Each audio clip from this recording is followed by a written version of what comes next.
Então, gente, qual que é o meu objetivo aqui hoje? Eu quero descrever, falar do empírico, né, mostrar muitos dados para a gente poder quantificar, entender o que está acontecendo hoje na economia brasileira.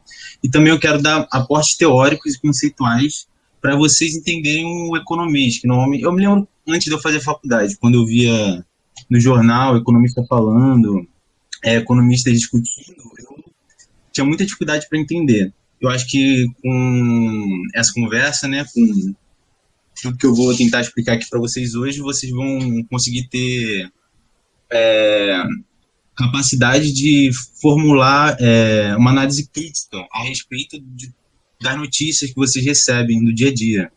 Porque muitas vezes parece que a discussão econômica é algo absolutamente técnica, que o que vale são só alguns números numa planilha de Excel, mas na verdade tem consensos dentro da discussão econômica, mas também tem muito embate e muito pouco consenso em alguns sentidos, principalmente em questões de política econômica. Tudo que sempre quando pega no ponto da política, qual política econômica seria melhor fazer, tem muito atrito nas discussões acadêmicas, digamos assim. E, enfim, vamos começar, né?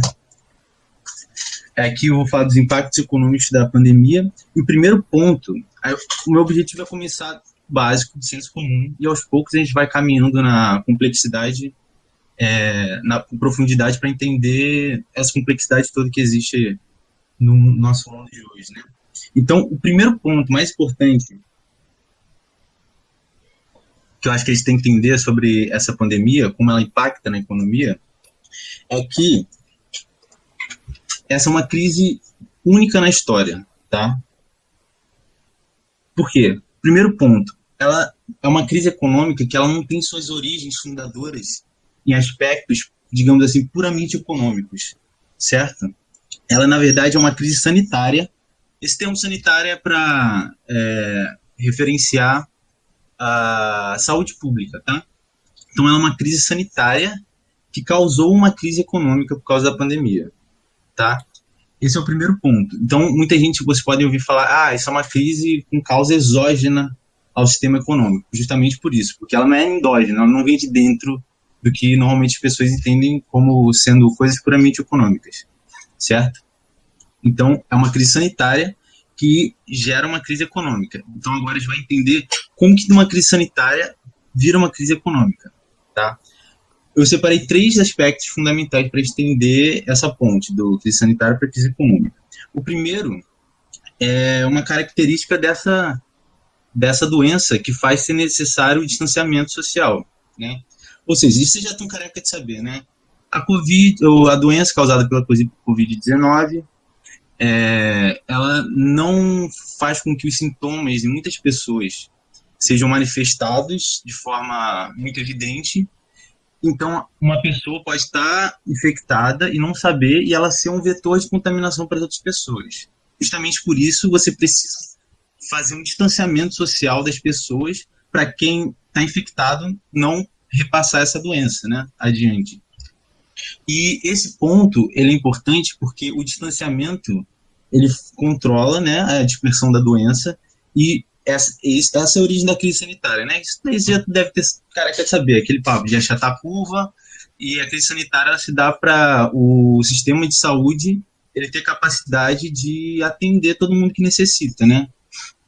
Então você precisa desse distanciamento social para você conter a disseminação da doença. E como esse distanciamento social impacta na economia? Primeiro, ele afeta tanto a oferta quanto a demanda, ou seja, a oferta. Vamos pensar uma indústria, por exemplo, ela não vai continuar produzindo, mesmo que ela produzia, porque a organização, a forma com que ela produz, normalmente ela tem na sua produção as pessoas entrando em pouca distância uma da outra. Então, você precisa de distanciamento social para evitar a contaminação do vírus. Você acaba afetando a forma com que eles vendem, porque as pessoas não podem entrar em contato uma com a outra. E no lado da demanda, as pessoas simplesmente elas deixam de sair de casa, deixam de consumir por causa do distanciamento social. Então você afeta tanto a demanda quanto à oferta da economia, certo? O segundo ponto é a incerteza que essa pandemia gera. Se você pensar nos agentes que são responsáveis pelo investimento, por compra de máquinas, equipamentos, instalações e também pela contratação dos trabalhadores, eles são aversos a risco. Ou seja, se você não sabe, ninguém sabe direito quanto que o distanciamento vai durar, quanto que essa pandemia vai durar, quando que a gente vai controlar a dispersão dessa doença. Então, esses agentes investidores, eles são aversos a risco. Então, eles deixam de investir, certo? E o terceiro ponto é a globalização. O que é globalização? É a intensificação de fluxos, tanto de bens e serviços, quanto de pessoas e informações. Nessa realidade que a gente vive hoje globalizada, o aumento do fluxo de pessoas, ele consegue tanto intensificar a dispersão da doença entre regiões muito distantes uma da outra, como, por exemplo, hoje é muito mais fácil alguém com Covid, com uma doença causada pela Covid-19, ir para a Europa, passar para a Europa, dispersar essa doença por lá, e alguém da Europa passar para o Brasil, sabe? Isso é o fator da globalização, que intensifica a capacidade do vírus de disseminar pelo mundo. E também a globalização, ela gera uma interdependência entre os países muito forte, certo?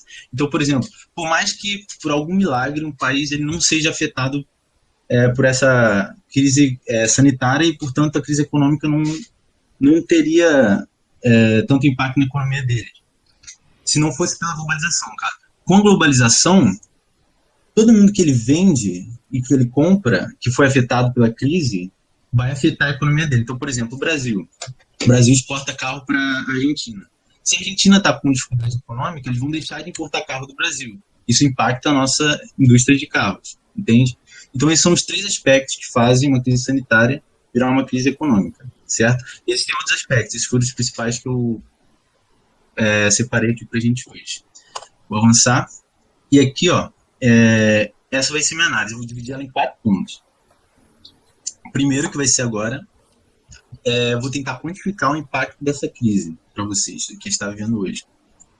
O segundo, eu vou fazer uma retrospectiva da economia brasileira de 1995 até 2019. Uma rápida retrospectiva. Isso é importante porque a gente tem que entender o que aconteceu antes para entender o que está acontecendo agora, sabe? Porque, diferente de muitos outros países, a gente já estava numa situação econômica muito delicada e estava com graves problemas econômicos, estava com uma recuperação da crise de 2016, 2014, 15, 16, muito lenta, e a gente já, nessa recuperação muito, muito lenta, a gente já teve outro baque, outro impacto muito grande por essa crise. Então a gente precisa entender... Caramba, posso dar uma pergunta? Não sei se eu vou adiantar alguma coisa, mas, por exemplo, o dólar está muito alto antes da crise chegar do coronavírus, influenciou alguma coisa, piorou alguma coisa? Não, piorou muito. Piorou muito. Essa crise do coronavírus foi um grande responsável para o dólar disparar. Tá? Não, mas o dólar já estava alto. O quê? O dólar já estava alto, né? Alto é relativo, mas sim, já estava alto. Uhum. Entendi. Tá bom. Tá, mas eu vou falar bastante ainda de campo, pode ficar tranquilo. Aí, esse de 95 a 19 foi arbitrário, porque, sei lá, para entender o que está acontecendo hoje, precisa entender o que se passou no governo, as políticas econômicas do Bolsonaro em 2019. Para entender o Bolsonaro, você precisa entender o Temer. E do Temer, você precisa entender da Dilma Lula, do FHC, e se eu fosse assim, eu ia chegar até o Brasil Colônia. Então, eu estabeleci 95, tá? Tá, a terceira parte, então, primeira parte, eu vou quantificar esse impacto. Segunda parte, vou fazer uma recapitulada do que é o Brasil, para vocês entenderem o que era o Brasil antes da pandemia. E 3, vou fazer um resumo das principais políticas econômicas adotadas para combater essa crise até os dias de hoje. E 4, a última parte, eu peguei 2 estudos. Eu peguei o estudo do Banco Mundial e um estudo da OCDE, que é o grupinho dos países ricos, né? E esse estudo, eles falam o que eles acham que os estados e setor público deve fazer para combater essa crise. Então, é isso. Vamos para a primeira parte, a parte de quantificar o impacto dessa crise.